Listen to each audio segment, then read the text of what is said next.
자, 본에 넘치는 영광입니다. 김영환 지사와 저는 15대 국회에서 당은 달리하지만 비슷한 연배에서 만나가지고 아주 친했습니다. 개인적으로는.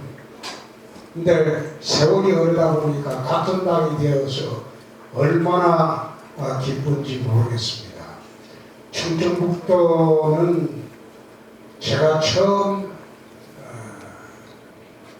공직생활을 시작한 곳입니다.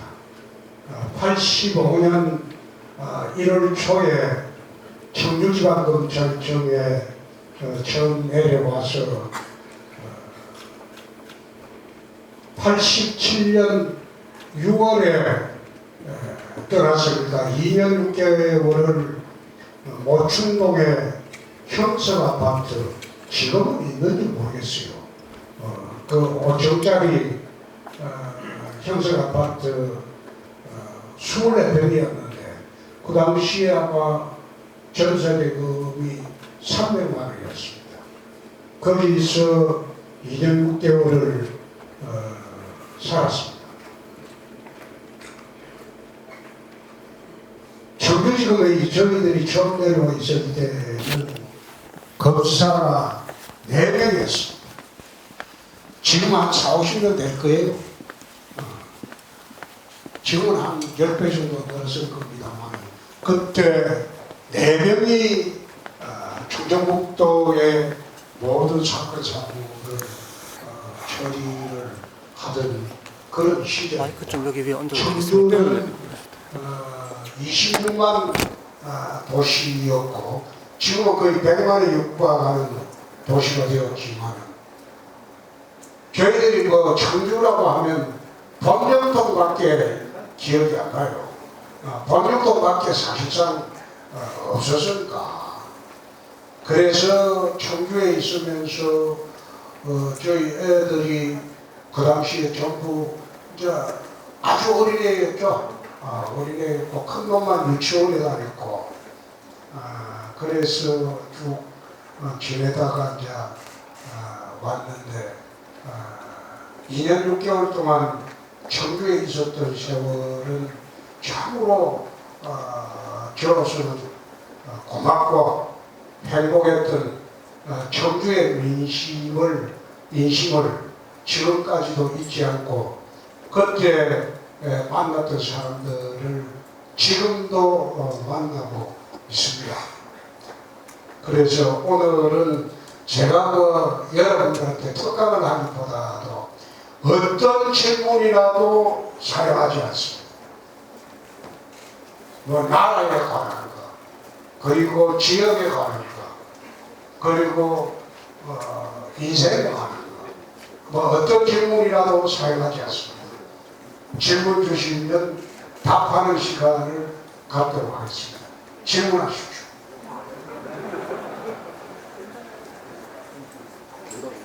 보통 이 특강을 하게 되면 전부 자기 되는 거 하고 가거든. 자기 하는 거 일반적으로 하고 가거든. 그러면 이게 요즘 시대 조류에 맞지 않는 그런 특강입니다. 그래서 여러분들이 궁금해하는 거 어떤 이야기라도 좋습니다. 질문 주시면 바로바로 제 생각을 말씀드리고 대답을 해드리도록 하겠습니다. 뭐라도 질문하십시오. 자, 마이크 하나 있으면 좀 갖다 드리고. 시장님. 처음에 질문하는 사람이 물꼬를 한 2~3사람이 튀어주면 질문자가 많아집니다. 아니, 저 시장님 사회자입니다. 예. 시장님, 저 뒤에서 지금 민원이 들어왔는데 시장님 여기 낮은 데 서 계셔서 뵙고 싶은데 얼굴이 안 보인다고 지금 민원이 들어왔습니다. 자, 이거 갖고 양쪽에서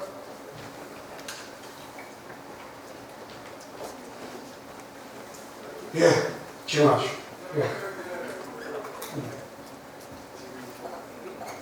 지사님이 있다고 해서 눈치 보지 마고. 네, 저는 저기 그 경상남도 택시 지원단장하고 김진상이라고 합니다.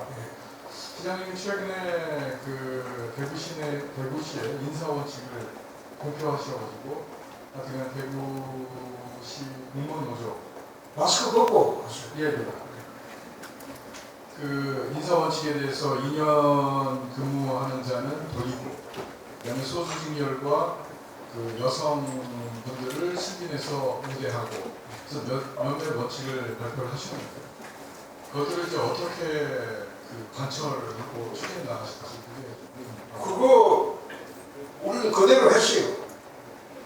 우선 청진 기준을 반은 서열대로 하고 반은 청진 소요기간이 안 되고 또 청진 그 명부에 들지 않은 사람들을 발탁하는 성진을 했어요. 상급 성진도 그래하고 사급 성진도 그랬어요. 그러니까 서열 뒤에 있는 사람도 올라가고 서열 앞에서 자기는 당연 성진을 기대하다가 성진 누락된 사람이 많죠. 공무원 사회를 나는 그런 생각을 합니다. 흔들 필요가 있다. 그냥 세월만 보내면 성진한다. 그건 옳지 않다고 생각합니다. 그래서 이번에 성진을 할 때 대구는 국장 자리가 전부 합쳐서 상급 자리가 9자리인가? 만들었어요. 9자리. 그래가지고 1차 승진하고 2차 승진하고 이제 대폭 승진을 하고 그래 상급자리가 대폭 승진이 되다 보니까 사급자리가 그에 걸맞게 대폭 승진이 됐고 연쇄 승진이 됐죠. 그리고 소수직렬, 기술직, 그 다음에 여성, 소외부서 그거는 우선 승진 대상으로 해라. 그렇게 해서 이번에 인사가 완료가 됐죠. 완료가 됐는데 자 지방자치 시대의 핵심 과제 중에 하나가 그 첫째가 자치조직권입니다. 두 번째가 자치재정권이고 세 번째가 자치입법권입니다. 그런데 우리나라 지방자치가 시행되고 난 뒤 한 30년 동안 자치입법권은 조례를 통해서 어느 정도 확보가 되어 있어요. 자치재정권은 국세와 지방세의 비율을 달리하는 건데 사실 자치재정권을 확 풀어줘 버리면 제일 좋아하는 게 서울, 그 다음에 경기도, 울산 이런 지역은 세수가 확 늘어나서 좋습니다. 그러나 그렇지 않고 재정가율도가 낮은 곳이는 자치재정권을 풀어줘 본들 돈이 많이 들어오지 않아요. 오히려 국가가 돈을 모아가지고 그런 지방자치단체를 지원해주는 그게 오히려 낫습니다. 그래서 지방자치의 가장 큰 핵심은 자치조직권입니다. 근데 자치조직권을 행사하려고 하다 보니까 행안부가 전부 털어지고 국장 TO가 몇 명이고 2급 TO가 몇 명이고 3급 TO가 몇 명이고 이런 식으로 통계를 하다 보니까 지난 30년 동안 지방자치 시대는 도래했는데 지방자치에 걸맞는 자치조직권 행사를 하지 못했어요. 그래서 그게 이제 예산 총량제로 지방자치 조직을 묶어놓으면 되는데 예산 총량제로 이제 던져놔놓고 그 안에서 지방자치 단체장이 알아서 자기가 자치조직권을 행사하도록 하면 되는데 국장은 몇 명, 과장은 몇 명 이런 식으로 중앙정부에서 꼭 치고 그걸 마치 은혜를 베풀듯이 하니까 이거는 지방자치 시대가 아니거든. 그래서 지난번에 대구에서 한시 조직을 네 자리를 달라고 중앙에 요청했는데 통상으로 한시조직을 한 개, 두 개를 잘 안 합니다. 한시조직이 그게 뭐 1년만 하라는 그런 조직이기도 하고 그래서 대구에서 이제 통합신공항도 해야 되고 금호강도 전부 대개편을 해야 되고 또 군부대 이전하고 나면 구정지도 관리해야 되고 행정수요가 폭증을 하기 때문에 새로운 사업을 시작을 하면서 그래서 한시조직을 4개를 달라고 하니까 행안부에서 답을 안 해요. 근데 그 규정을 이제 보면 재미있어요. 한시조직은 중앙정부하고 행안부하고 협의하도록 되어 있어요. 근데 협의를 했어요. 근데 2달 동안 안 들어주기에 협의 끝. 그 다음부터 내 맘대로 한다. 협의하고 합의는 틀리거든요. 그리고 그 서민의 의미도 아니에요. 근데 서민의 의미도 아닌 협의 조항을 여태 행안부는 서민 조항으로 행사를 해왔고 운영을 해왔어요. 그래서 협의 끝. 그 다음부터 내 맘대로 한다. 그리고 한시조직을 4개 만들어가지고 조례로 만들어가지고 우리는 임명을 다 해버리지. 그러니까 행안부에서 이제 할 말이 없지 뭐. 법대로 했으니까 협의를 했고 합의가 아니거든. 협의를 해보고 그 다음에 협의는 끝났고 조례로 이제 내가 조직 운영한다. 그래서 이제 그 4자리를 하는 바람에 갑자기 9자리가 생겨버려갖고 우리는 지난 연말에 이제 대규모 승진 인사를 했죠. 그런데 이제 어제 행안부에서 이제 보복 조치가 내려왔어요. 어떤 조치냐? 각 시도마다 연말 되면 교육 보내는 인원이 있습니다. 우리 대구는 상급 3명, 그 다음에 4급 몇 명이고 3명?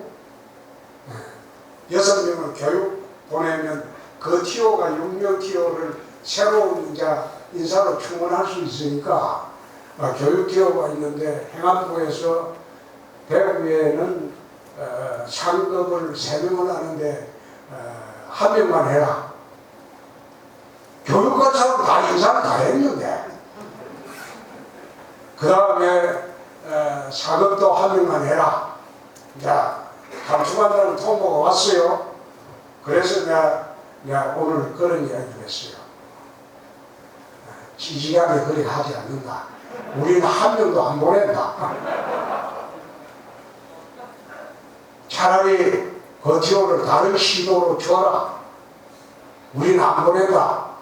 그래서 내일 정식 공부대로 우리 그 교육 티오 받지 않겠다. 금년에는 상급도 1명도 안 보내고 4급도 1명도 안 보낸다. 자체 소화할 방안이 있다. 그러니까 내가 한데 안 보내도 된다. 그런데 정식 통보하고 우리끼리 지금 해결 방안을 다 마련했어. 자치조직거리라는 거는 행안부가 지금 털어치고 행사할 때가 아닙니다. 대도시의 행정수요가 예컨대 행정부시사, 경제부시사가 있는 게 아니고 부단체는 복지부시사도 있어야 할 경우가 있어요. 속된 말로 청년부시사도 만들어야 할 경우가 있어요. 그것은 단체장한테 재량이 1만 되는 거예요. 1급짜리 몇 짜리 너를 갖고 이런 식으로 하면 안 돼요. 예산 총량의 범위 내에서 단체장이 알아서 2급, 3급짜리를 알아서 배치합니다. 그렇게 하는 게 지방자치입니다. 그래서 오늘 행안부에 정식 통보했어요. 찌질하게 교육 인원 가지고 보복하는 거야. 받아준다. 우리는 단 1명도 금년에는 교육 안 보낼 테니까 다른 시도에 줘라. 교육 그거 안 보내도 얼마든지 자체 해소하는 방안이 있다. 오늘 통보했어요. 만약 그런 식으로 하면 행정부시장, 기조실장 안 받고 자체 임용해서 성진 임용하는 방법도 있습니다. 행안부에 행정부지사 자리가 17자리, 전국에 1급자리가 2급자리가 17자리, 기조실장. 그게 지방자치단체에 다 이제 포진이 돼서 중앙자치방에 연락을 맡고 있는데 그 자리 전부 지방자치단체에서 자체 선정하겠다고 통보하기 시작하면 행안부 저 인사수요 감당 못해요. 딱 규정이 하나 있어요. 국가공무원으로 한다 이런 규정이 있어요. 기조실장하고 행정부지사. 그러면 그 조항밖에 없는데 그게 행안부에서 내려야 한다는 조항이 없어요. 행안부가 저 팀원을 갖고 하는 거지. 그럼 그런 경우에 어떻게 하냐? 자체에서 승진시켜가지고 행안부에 통보하는 거예요. 대통령한테 임명 요청하는 거예요.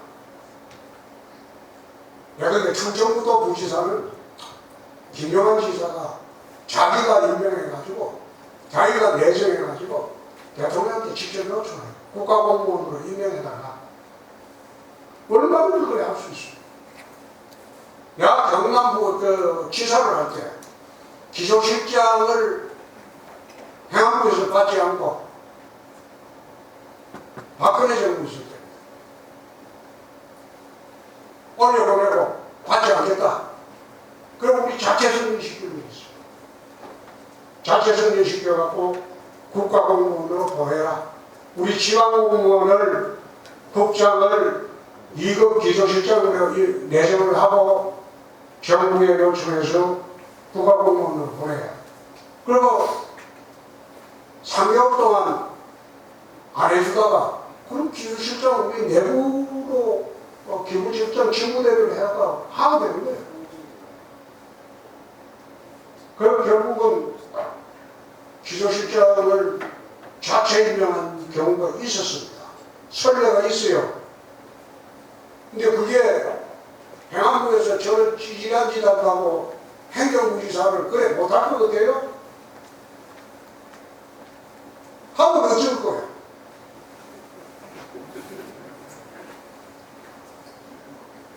그래서 방금 질문이 좀 답변이 길어졌는데 지방자치 시대에 와서 정부가 자치조직권을 아직도 쥐고 그거 가지고 갑질하려고 하는 거는 그거는 과거 권위주의 정부하고 똑같은 짓이다. 그렇게 하지 말고 서로 협력을 해서 하면 되는데 그게 무슨 권한이라고 갑질을 하고 그렇게 하는 거 나는 수용 안 해. 또 질문.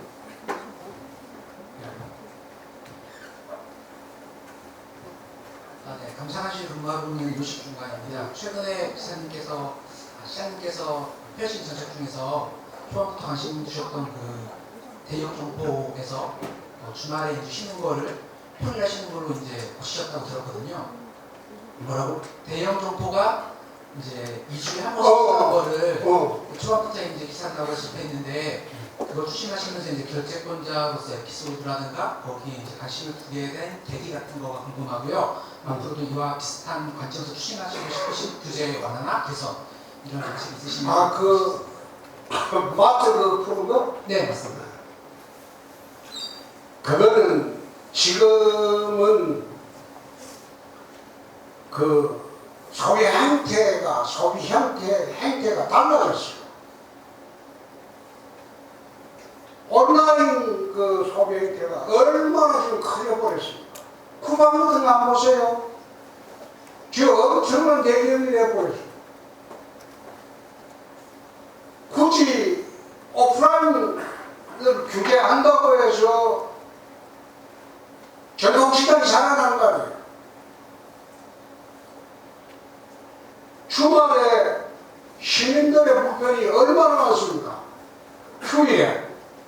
오랜만에 휴일에 쇼핑을 가려고 하는데 보통 요즘은 젊은 사람들은 그래 쇼핑합니다. 매일매일 가는 게 아니고 일주일 보름치를 한 번에 가서 사버립니다.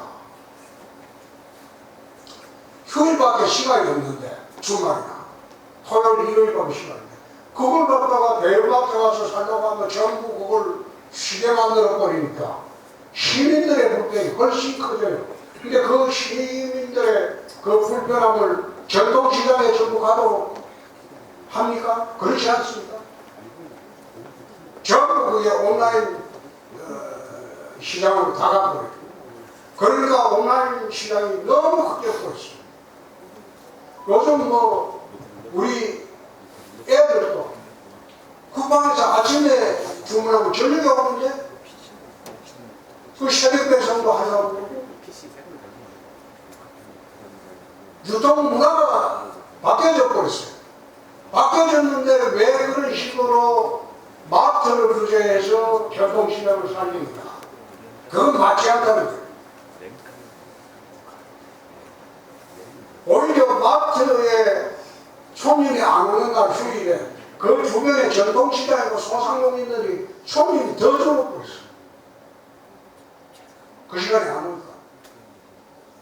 그러니까 아무리 효과 없는 걸 갖다가 왜 이런 식으로 소위 가진 자, 가지지 못한 자 대립구도를 만들어가지고 가진 자를 억누르면 가지지 못한 자가 살아난다? 그런 터무니없는 대립구도를 만드는 바람에 대한민국이 점점 힘들어져요. 전통시장이 살아난다면 지금 소비 행태에 맞게 제대로 된 배달 체계를 갖추고 전통시장에도 앱을 동원해서 주문을 하게 하고 또 거기다가 마트에 대항을 하려면 위생, 품질 이걸 경쟁력을 갖추어야지. 위생, 품질, 가격 그런 경쟁력을 갖추어야지 전통시장이 살아나는 거지. 지금 우리가 전통시장 살리려고 하다 보면 전통시장에 가보면 전부 하는 말이 첫째가 주차장이야. 그런데 전통시장 근처에 그 주차장 만들려면 그 주차장에 들어가는 돈으로 한번 여러분 계산해 봤습니까? 우리나라 1년 예산이 들어도 전국 주차장도 다 못 지어요. 그래서 소비 행태가 달라지고 이미 그 쇼핑 문화가 달라졌는데 왜 과거의 것을 고착된 관념으로 해가지고 점점 더 어렵게 만드냐. 전통문화 시장 살리려고 지금 아마 쏟아부은 게 수백 조가 될 거야. 그래도 안 살아나잖아요. 살아나려면 마트나 일반 유통업체의 경쟁력을 갖추게 되면 자연적으로 살아나는데 그 경쟁력을 갖추는 사업을 또는 정책을 하고 비전을 제시해주고 그렇게 해야지 전통시장이 살아나는 거지. 그렇지 않고 막연히 옛날 방식으로 쇼핑 문화가 달라졌는데도 옛날 방식으로 고집하고 주차장 타령만 하고 있으니까 그러니까 살아나기가 힘들다. 그래서 대구에서는 배달 앱을 지금 만들었는데 배달 앱에 택시 앱까지 얹었어요. 이틀 전부터. 지금 전국의 택시 앱에 호출료하고 이걸 뜯어가는 카카오에서 뜯어가는 게 이게 거의 독점체계고 통입니다. 그러면 카카오 택시 해가지고 그 중개해주고 뜯어가는 그 돈을 대구에는 허용치 않겠다. 그 대구에는 택시 배달 앱을 별도로 만들었어요. 만들어가지고 이틀 전부터 시작을 했는데 대구에 있는 전 택시가 앞으로 그 배달 앱에 그거는 그 소개로 없어요. 내가 거기에다가 대리운전 기능도 얹으라고 어제 지시를 했어요. 카카오 대리운전하면 굉장히 비싸게 또 돈 줘야 됩니다. 소개를 비싸. 그래서 택시회사도 도움 되고 시민들한테도 도움 되고 그런 배달 앱을 다시 한번 깔아라. 그래서 지금 깔아서 시작을 하고 있는데 거기다가 이제 대리운전 기능까지 넣어버리면 카카오는 독점체제가 완전히 무너집니다. 시계 대구가 택시가 한 2만 대 정도 되나? 지금 우리 가입한 게 지금 4,000대가 좀 넘었죠? 시작하자마자. 근데 내가 대구 택시는 전부 가입 다 시키라고 했어. 다 시켜서 거대 플랫폼 기업, 카카오의 독점, 그리고 폭리 사태, 그거를 막아야 돼. 똑같은 그런 구조입니다.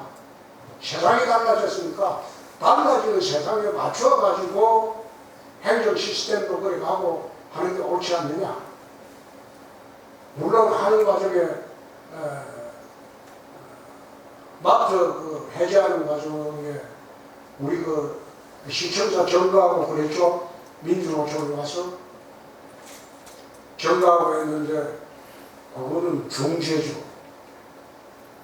그거는 그냥 넘어가는 게 아니고 그 점거한 사람이 공용물 파손, 공무집행, 특수공무집행 방해, 집시법 위반, 그 폭력, 불법 주거침입, 건조물 침입 이래가지고 48명 전원을 내 경찰에 조사를 해서 주동적 구속해라. 경찰이 존재 이유가 뭐냐? 무슨 신청을 원해준 거 아니야? 그 말이 안 되는 게 마트 노동자들은 신청하고 상대할 게 아니고 자기들 사용주인 마트 업주들 상대로 근로조건 개선해달라고 우리는 휴일에 근무 못하겠다. 그렇게 해야 될 걸 왜 시청에 가서 정가하고 그딴 하냐? 그건 아무리 시청 관련이 없어요. 근데 와서 광업소 와서 그렇게 폐악부이고 그거는 용서할 수 없죠. 주동적 구속해라. 견해를 이끌어라. 그런 불법 행동은 용납하지 않는다. 이미 경남지사 할 때 진주의료원 폐쇄하고 난 뒤에 3,000명의 민주노총이 1년 동안 도청을 에워싼 일이 있어요. 그때도 눈도 깜짝 안 했어요. 그리고 다 이겼어요. 이제는 그런 시대에 하면 안 돼요. 억지, 그리고 폐악, 이런 식으로 부리는 그런 데 굴복해서도 안 되고, 그런 시대가 아니에요. 또,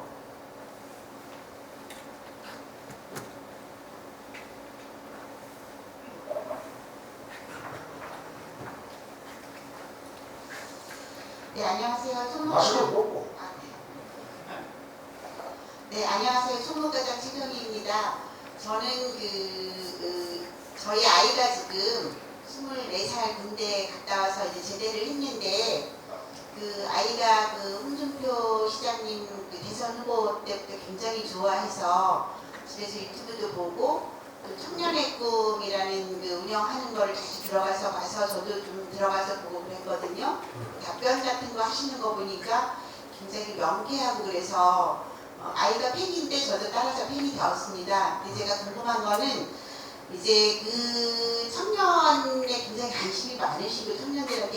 많으신데 대구에 가셔서 대구시장님 하실 때 그 청년들하고 소통을 어떻게 하시는지, 그리고 제가 그전에 그 경제국에 일하다 보니까는 지금 우리 충청북도도 청년들이 계속 빠져나가서 엄청 고민을 많이 하고 있거든요. 제가 보기에는 대구 경북은 저희보다 더 심하다고 알고 있는데 청년들이 돌아올 수 있는 대구를 만들기 위해서 특별히 시장님께서는 더 많이 애정을 가지고 좀 매진을 하실 거라고 생각이 됩니다. 그래서 그쪽 방면으로 특별한 생각이 있을 것 같습니다. 이게 이제 지방이 몰아가고 있다. 지방의 모든 인구가 수도권에 집중되고 있다. 그건 뭐 어제 오늘 이야기가 아니고 옛날에 농경사회에서 우리가 박정희 대통령 시절에 산업화 사회로 가면서 15건 집중현상이 그때부터 일어나서 지금까지 계속되고 있어요. 수도권에 가야지 청년들한테 기회가 생깁니다. 지방에서는 기회가 없어요. 또 수도권에 올라가야지 일자리가 많아요.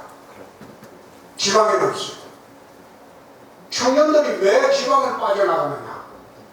그걸 청년들 탓할 아무런 이유가 없고, 그거는 대한민국의 구조를 탓할 수밖에 없어요. 지금 경기도 인구가 1,400만이 넘었어요.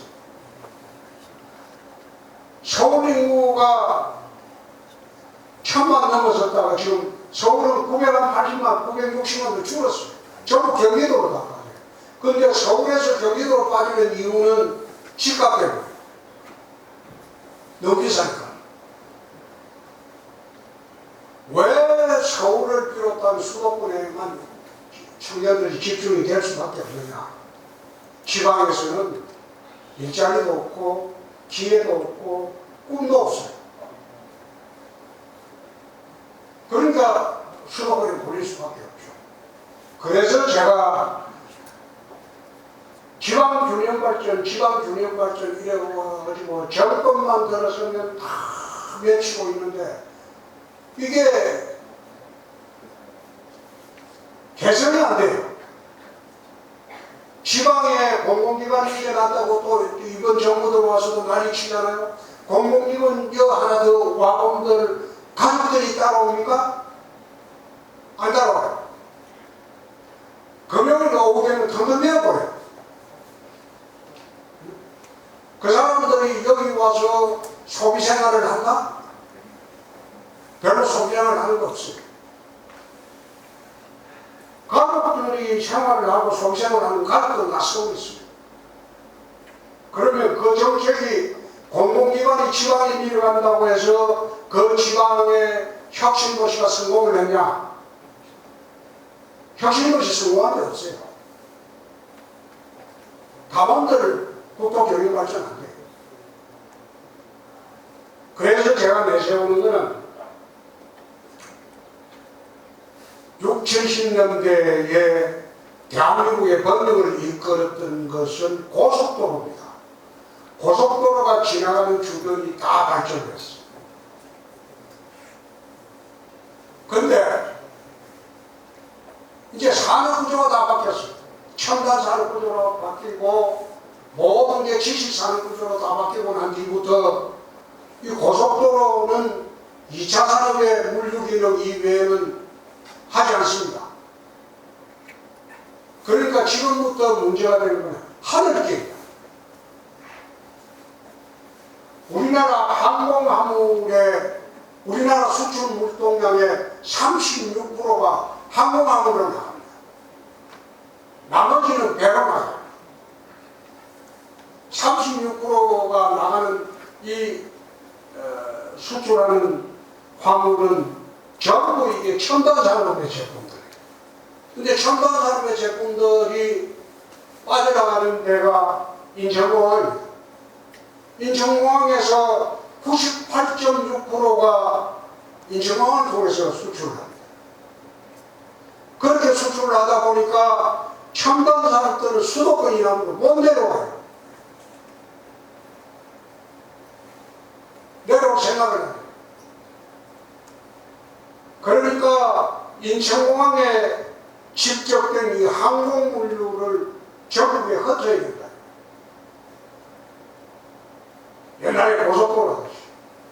그래서 대구 특별 신공항을 만들고 광주 무항공항이 있고 그 다음에 부산 가덕도 공항이 있는 겁니다. 그럼 인천공항의 그 물류 그 기능을 이 청주공항도 마찬가지예요.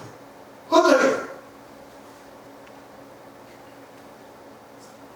흩어줘야 된다. 그래 공항 정책을 바꿔야 돼. 그럼 흩어주려면 그럼 공항 주변에 공항공단을 대규모로 만들어야 돼. 그 지방자치단체하고 중앙정부하고 협력해서 공항을 세계로 가는 문을 열어줘야 돼. 2006년도에 손학규 지사가 경기지사를 할 때 손학규 지사하고 같이 내 사천성에 가본 일이 있어요. 성도라고. 그게 사천성에 그 당시에는 사천성의 주도가 성도였는데 그 성도는 수입이 관광인데 두부 서당하고 그 다음에 무사하고 삼국지 청나라 수도가 성도입니다. 서북에 가장 오지에 있어요. 이 성도는 그거가 먹고 사는 가장 가난한 도시. 선천이 중국 같은 중국에 있을 때 10,000달러가 넘었을 때 그건 1,000달러가 안 됐어요. 그 미국 중국에서 서부 대개발하면서 성도공항을 2006년도 우리가 갔을 때는 시골공항이에요. 조그마한.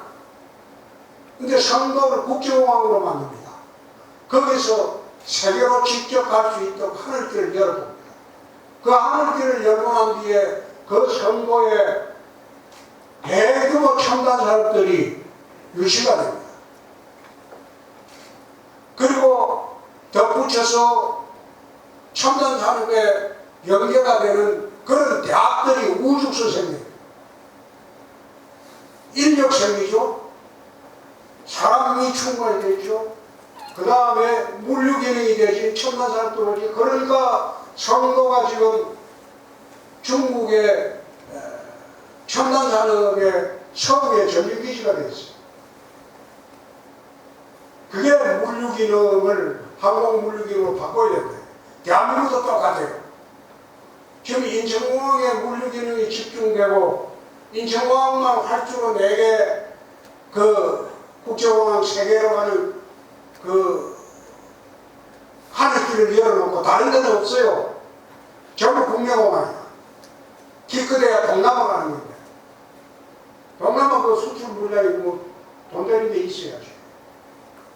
그러면 그게 개선이 안 되고는 대한민국 산업구조가 재편이 안 돼요. 그게 개선이 될 때 지방이 살아나기 시작합니다. 지방대학이 살아나고 거기에 수도권에 지금 영 같은 데 SK 반도체가 투자를 하는데 평당 1,000만 원이 넘어요. 그거 어떻게 공장하겠어요? 지방 같은 데 공항 근처에 공항공단 만들고 거리멜트 확 풀어버리고 평당 한 2만 원짜리 땅을 한 200만 평을 너희들한테 주겠다. 그리고 산업 연계를 해가지고 서울 안 가도 제자리에서 아주 좋은 직장 있고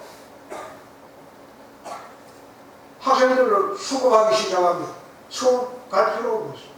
거기다가 지방에도 서울 못지않는 문화환경도 만들어줘야 돼요. 의료환경도 만들어줘야 돼요.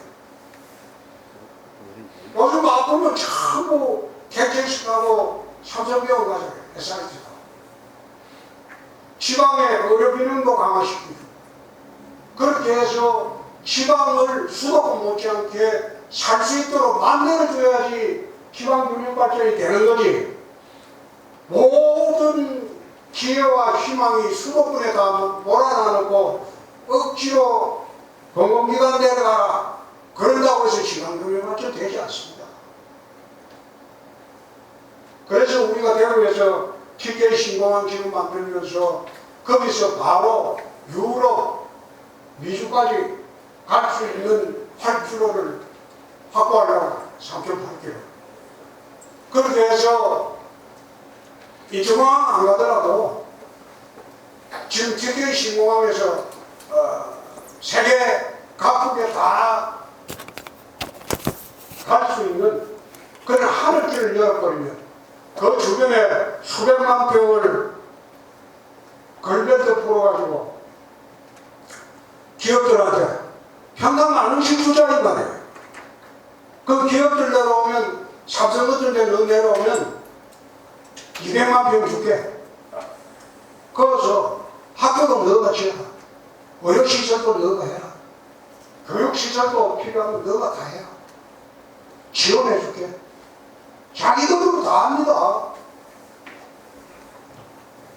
그렇게 해서 국가 운영발전이 되는 것이지, 그걸 갖다가 모든 기능을 수도권에 집중시켜 놓고 공공기관 한두 개를 지방 보낸다? 그렇게 해서 균형하면 안 돼요. 대구도 지금 뭐 가스공사도 와 있고 다 와 있지만 그 전혀 큰 경제폭에 도움 안 돼요. 뭐 앉아서 산업을 얘기하면 뭐 벌떡 일어설 것 같지만 그렇지 않습니다. 새로운 패러다임으로 나라 전체를 재설계를 해야지 나라 전체가 골고루 사는 대한민국이 되는 것이지, 그렇지 않고 모든 편리한 개념을 수도권에다 독점시켜 놓고 그 독점한 현상을 깰 준비를 정부가 해야 되는 거예요. 정부가 그걸 안 하고 수도권에 과밀화됐으니까 내려가라 해보면 안 내려가요. 대구 가면 경북대학이 있습니다.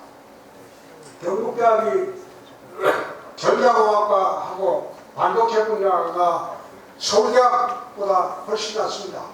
삼성반도체의 주력 기술자들은 경북대학 출신. 그게 30년이 됐어요. 거기만 집중적으로 합니다. 얼마 전에 서울대학에서 경북대학하고 반도체 학과 협력하자고 할 때 경북대학에서 거절했어요. 우리 힘으로 되는데 왜 너가 하고 하냐.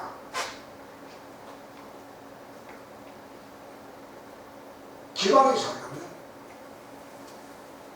산업 재배치를 해야 돼요. 산업 재배치를 하려면 산업 재배치를 할 수 있는 여건을 정부와 지방이 협력해서 만들어야 돼요. 그게 첫 출발이 하늘길.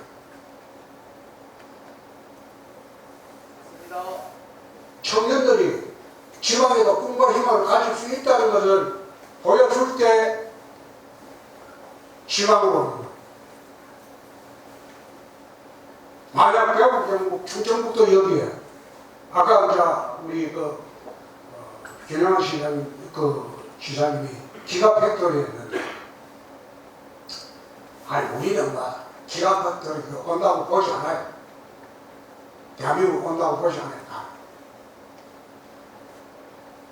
앨런 머스크가 얼마나 그 야가 빠졌는데 대한민국에 공장 지으라고 하겠습니까? 예를 하나 들어볼까요? GM이 와서 대구에 와서 도쿄에 와서 성공했습니까? 인도에 마인드라가 쌍용역에 인수해서 성공했습니까? 민주노총, 강선노조, 금속노조가 있는 한 제조업은 한국에 메뚜기업은 안 들어옵니다. 망한 물건이 많은데 어떻게 와요? 근데 얼마 전에 우리 직원들이 내년에 라스베가스 전야쇼를, 나는 사실 이제 비행기 타기가 싫어가고 안 가려고 하는데 여도 꼭 갔다 와야 된다고 그래서 하루 som씩 가는데, 오는 길에 앨런 머스크 공장을 방문 해도 좋다고 해서 샌프란시스코 있더니 그 방문 일정을 잡아내니까 이거 빼라. 그 가본들 절대 대한민국 안 온다. 그건 오지도 않을 그 회사에 뭐가 가냐. 민주노총 금속노조가 있는 한 자동차 공장은 대한민국에 안 온다. 그러니까 괜히 허물을 제지 말고 그 방문 일정에 빼라고 했어. 그 안 간다. 맞습니다. 그래서 중요한 것은 청주도 그렇습니다. 여기에 제대로 된 하늘길만 열면 대전보다 여기가 훨씬 한반도 중심이시고 또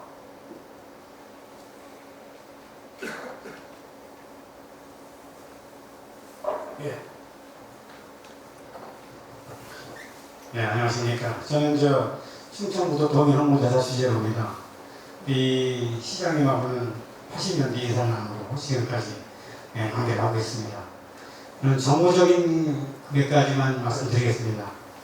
경남도지사도 하셨고 또 대구시장도 하셨기 때문에 지방자치로서는 선배라고 생각합니다. 우리 김영환 지사님이 충북에 오셔갖고 6개월 동안 엄청나게 변화하고 있고 충북을 발전시킬 로드맵을 갖고 있습니다. 선배로서 우리 지사님이 6개월 동안 한 거에 대해서 잘한 것과 또 충고할 수도 있다는 말씀해 주시고, 두 번째는 우리 충북 중부 내륙 연계 특별법을 지금 우리 충북도에서도 추진하고 있고 또 대구 경북 또 전북 그 강원도까지 지금 추진하고 있습니다. 우리 지사님이나 우리 충북도민이 어머니인데 우리 대구 경북에서도 함께 추진해 주시고 또 거기에 대한 그거는 지사님하고 약속했어요. 해주시고 그 하자는 대로 따라간다고. 네.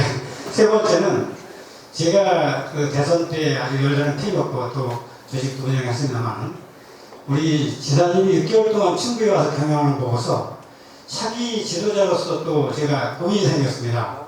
홍준표 시장님을 계속 지지해야 될지 우리 김영환 지사님을 들어보셔야 될지인데 대한민국 지도자로서 우리 김영환 지사님의 그 의견이 있다면 한 말씀 부탁드리겠습니다. 네. 감사합니다. 힘 합쳐서 잘할게요. 자, 또.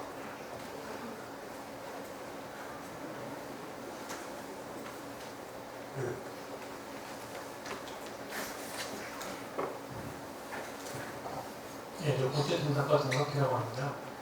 시장님께서는 모든 국민이 다 알다시피 그 드라마 모래시계 검사 캐릭터의 모티브로 알려져 있는데요.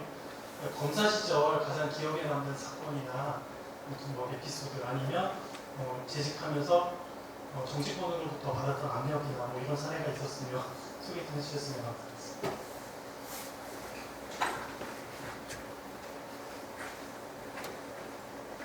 검사 시절에 압력받고 그런 거는 제 기억으로는 하지 마라 그런 거는 많았어요. 그런데 해야 된다고 판단이 될 때는 그걸 하지 마라 그래도 다 했죠. 그리고 검사가 범죄 조사만 하면 되니까 그 압력이라고 할 게 있습니까? 나는 거기에 대해서는 의식하고 해본 일은 없어요. 검사들은 내가 하고 싶은 걸 다 했으니까. 하나 재미있는 일이 있어요. 청주지검에 내려와서 이제 황교안 총리하고 황교안이가 2호 검사고 내가 3호 검사였거든. 옆방에 있어. 그때 검사님 중에서 아주 호학스러운 사람이 있었어요. 아주 호학스러운 사람. 검사들이 그 검사장실로 올라갔다 오면 울어요. 얻어맞기도 하다. 그때 그랬어요. 두들겨 패고 발로 차고 뺨 때리는 건 예사였고 그 당시는 그랬어요. 그 당시 검찰 사회가 해병대보다 더 무서웠어요. 두들겨 패고 하는 시대. 그 초임 검사 때문에 한 2달 동안 가만히 지켜보니까 진짜 심하더라고. 그래서 내가 그분이 한국 검찰사에 가장 후배들을 잘 빼는 검사야. 그냥 빼는 게 아니라 주먹으로 패고, 그리고 검사만 뺀 게 아니고 부장도 패고 차장 검사도 패고 그런 사람이야. 그 유명하죠. 아마 박성우 회장한테 물어보면 알 거야. 내가 그래서 2달 있다가 초임검사 돼가지고 2달 있다가 구속사 석방 가지고 쓱 올라가서 그때는 부장, 차장, 검사장, 도장을 구속자 석방하면 받아야 됩니다. 그건 검찰청국에 형사소송법에 고려되어 있습니다. 이게 부장, 차장 결제해놓고 검사장 앞에 가니까 검사님이 탁 보디만 청바디가 네 돈문나 있거든요. 그래서 대뜸 대고 한다는 말이 검사장님은 구속자 석방할 때 돈 받고 석방합니까?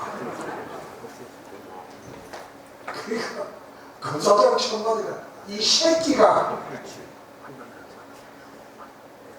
청주지방검찰청에 옛날에 검사장실이 굉장히 깁니다. 지금 아까 이시종 그 지사 보이면 그 방하고는 비교가 안 돼요. 여기서 저 마이크까지 저 정도 거리가 될 거예요. 근데 그게 검사장 책상이 워낙 앞이 커가지고 날씨가 길고 이래가지고 내 폐각에도 지가 바보려 책상을 뛰어넘고 못 들어와요. 빙 돌아서 와야 돼.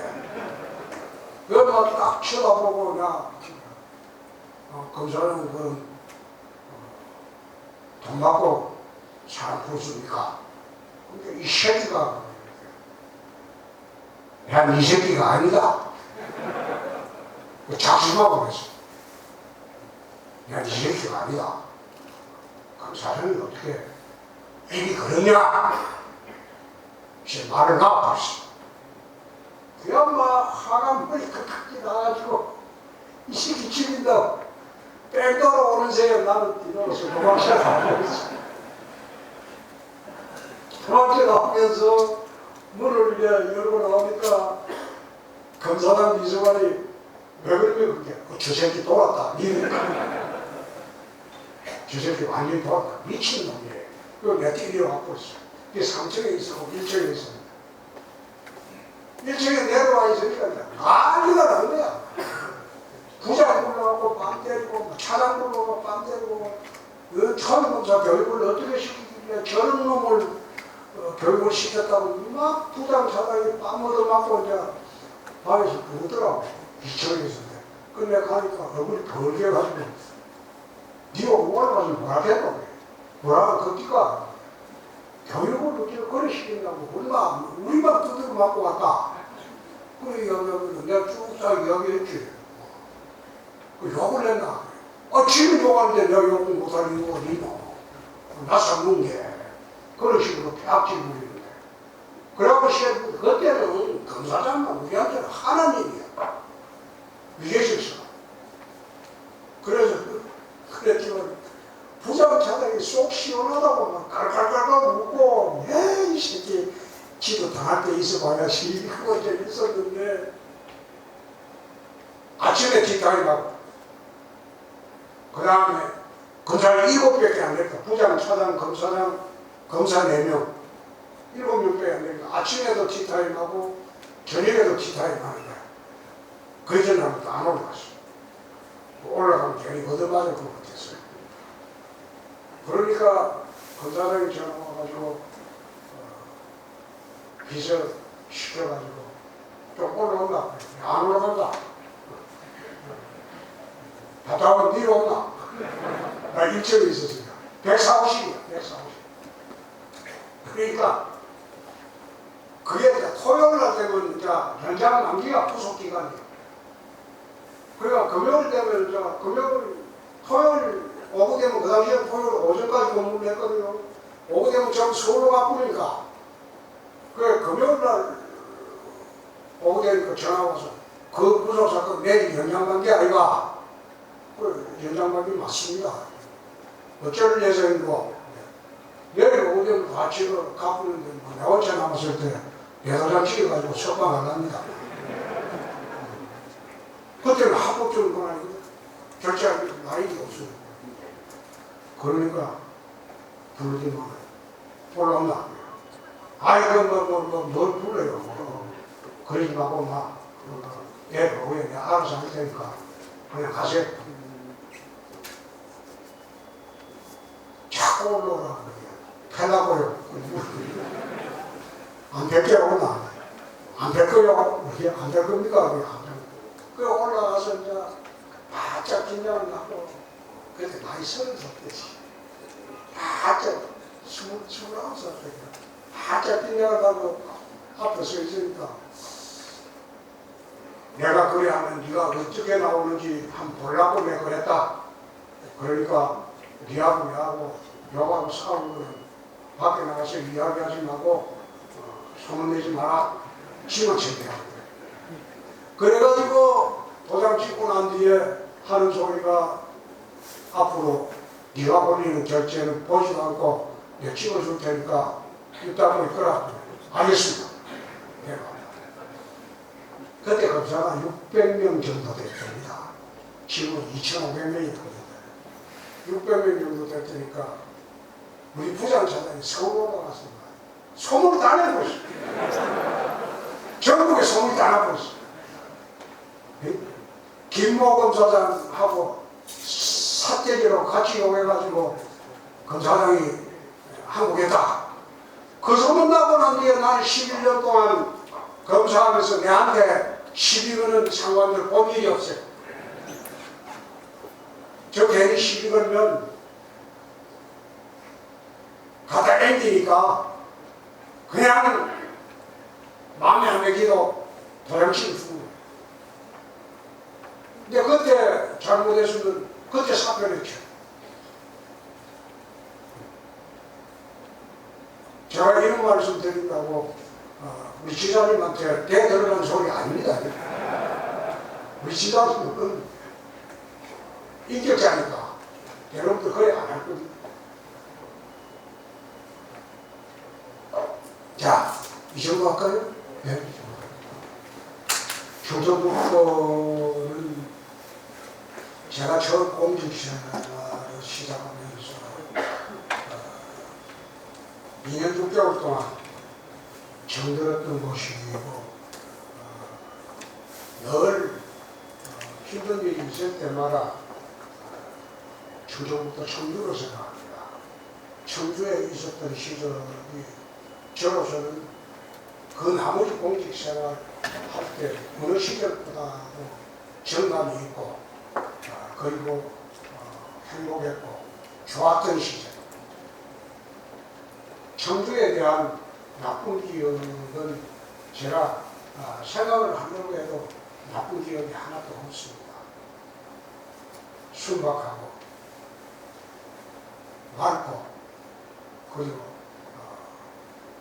서로 마음 터놓고 이야기해도 아무런 부담이 없던 그런 2년 6개월이었습니다.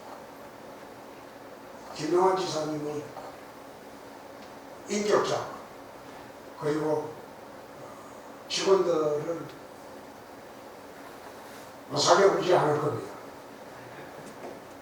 저는 또 독한 면은 없을 거예요. 정치하면서 보니까. 저는 좀 모질고 독한 면이 좀 있습니다. 그래서 저하고는 다르게 직원들을 잘 융화로 끌고 가실 분입니다. 모처럼 불러주셔서 정말 감사합니다. 고맙습니다.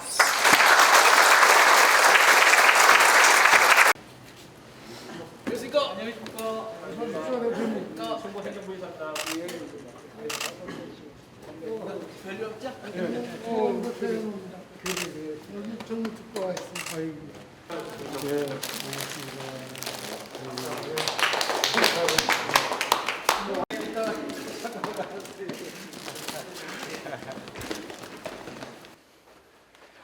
뭐 이렇게 언론들이 많이 와가지고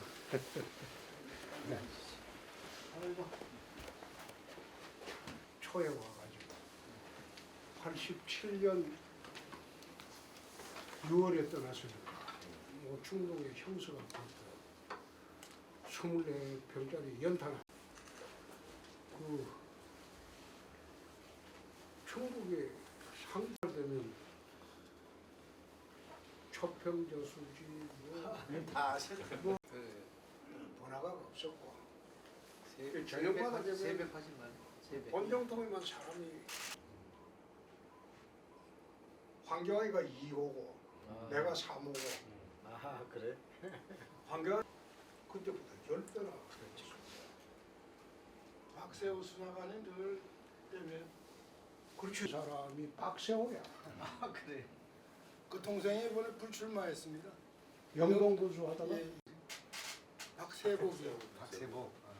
근데 저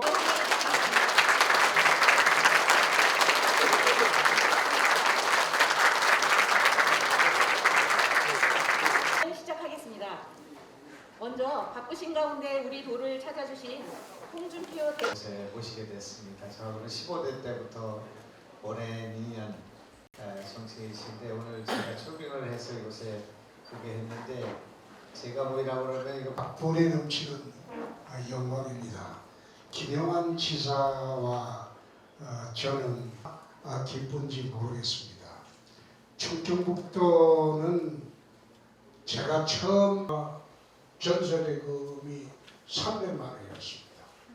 거기서 2년 6개월 검사가 4명이었습니다. 지금 한 4, 50년 될 거예요.